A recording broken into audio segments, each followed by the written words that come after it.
सवाल नंबर 3 ये है कि क्या वाकई इस दीवार में कोई दरवाजा है जो मंत्र पढ़ने से खुल जाएगा? इसमें पहला दावा ये है कि हाँ, और वो प्रत्यक्ष नजर भी आता है। दूसरा दावा है कि इसे किसी ने षड्यंत्रवश यहाँ उकेरा है। अंदर ये जो लिपि में कुछ लिखा हुआ है वो क्या है?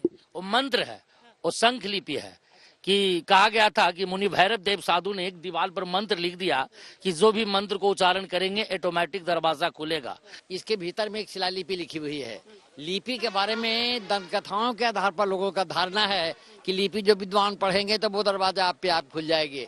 लेकिन चलिए मैं प्रूफ कर देता हूँ, वो छेनी का दाग है, किसी ने छेनी से खुटका दिया है, लिपि नहीं है। तो जब दरवाजा है ही नहीं है तो फिर खुलने का सवाल कहाँ उठता है।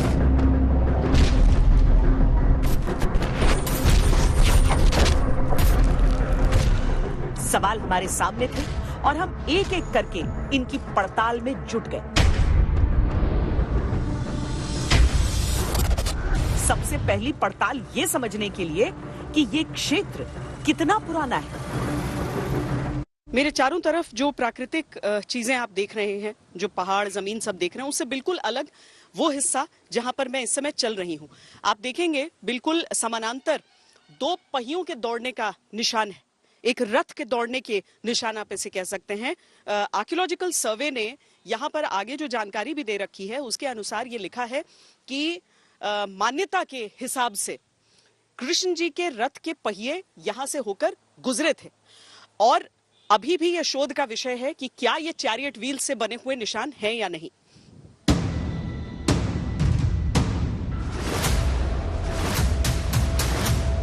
ये केवल मान्यता नहीं, ये पुरातत्व के शोध से साबित हो चुका है कि चट्टान में तराशे हुए ये निशान रथ के पहिए के हैं।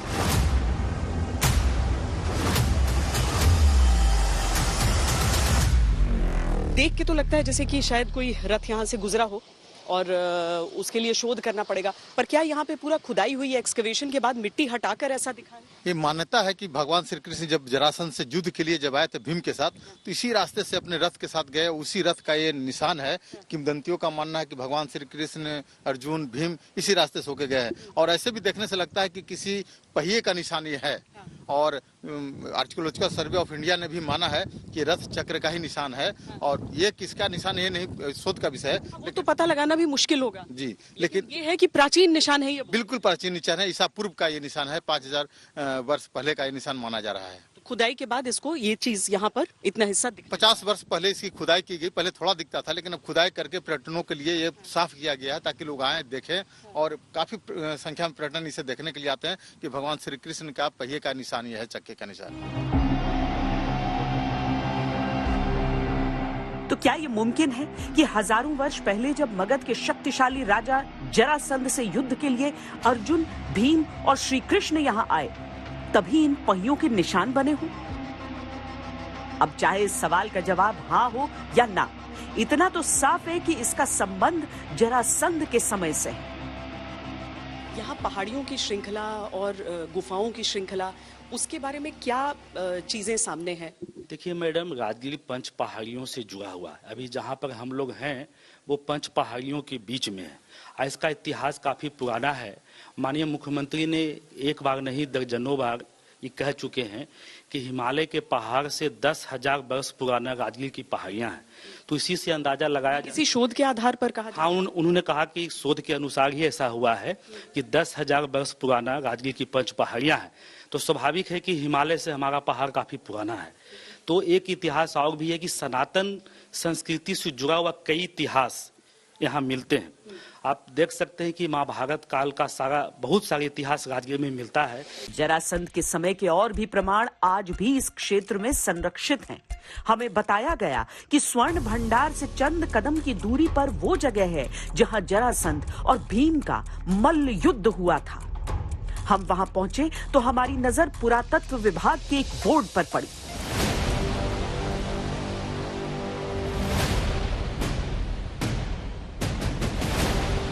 इस पर जरासंध के अखाड़े से जुड़ी जानकारी दर्ज थी।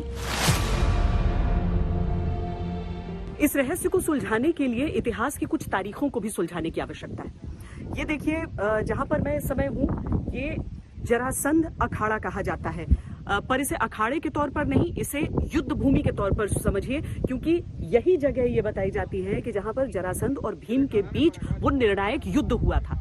यानी कि ये उस दौर की बात हो गई जब कृष्ण जी भी पृथ्वी पर थे। अब इसी हिस्से को अब मैं पलटकर आपको दिखाऊं तो मुश्किल से 1 किलोमीटर के दायरे में आपको वो गुफा नजर आएगी जिसे स्वर्ण भंडार के नाम से जाना जाता है।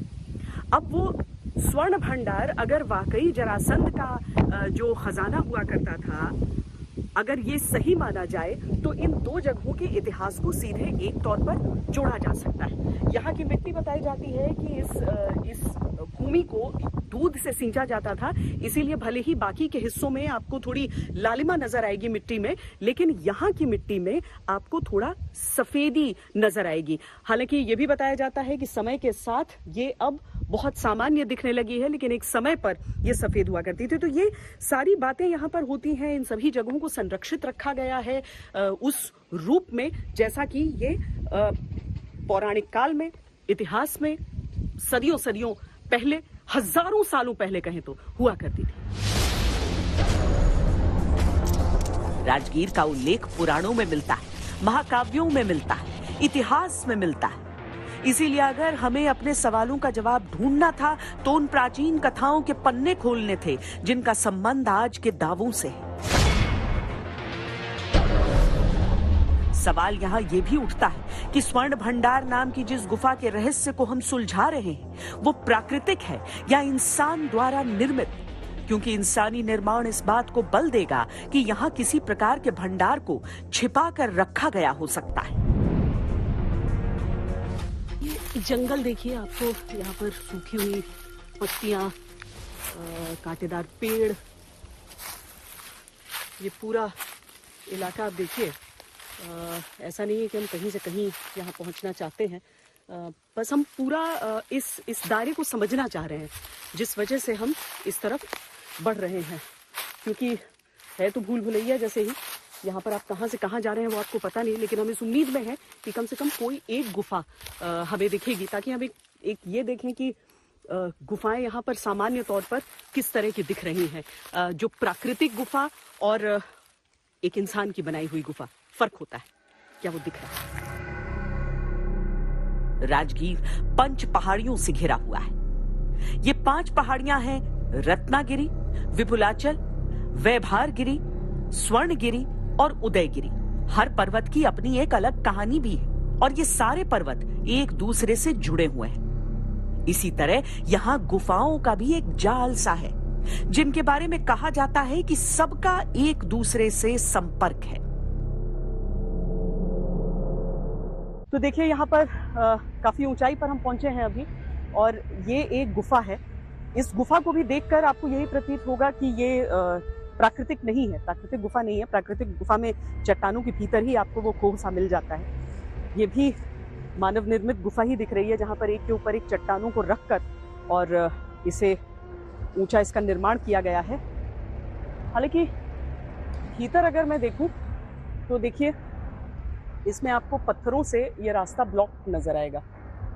इसमें आपको भीतर जाने का अब रास्ता बचा नहीं है। यानी कि जो बात है कि इस पर कई सारी गुफाएं हैं, वो बात सही है।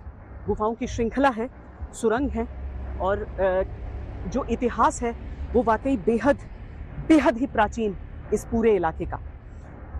लेकिन अब हम आगे जाकर उस स्वर्ण भंडार में जाके, क्योंकि ये भी मानव निर्मित है, उसके लिए भी उसको भी देखकर एक रूप में दिखता है कि वो भी एक मानव निर्मित जगह है। तो अब जाकर हम उसके आगे अब देखने का प्रयास करते हैं कि पूरी कहानी क्या है।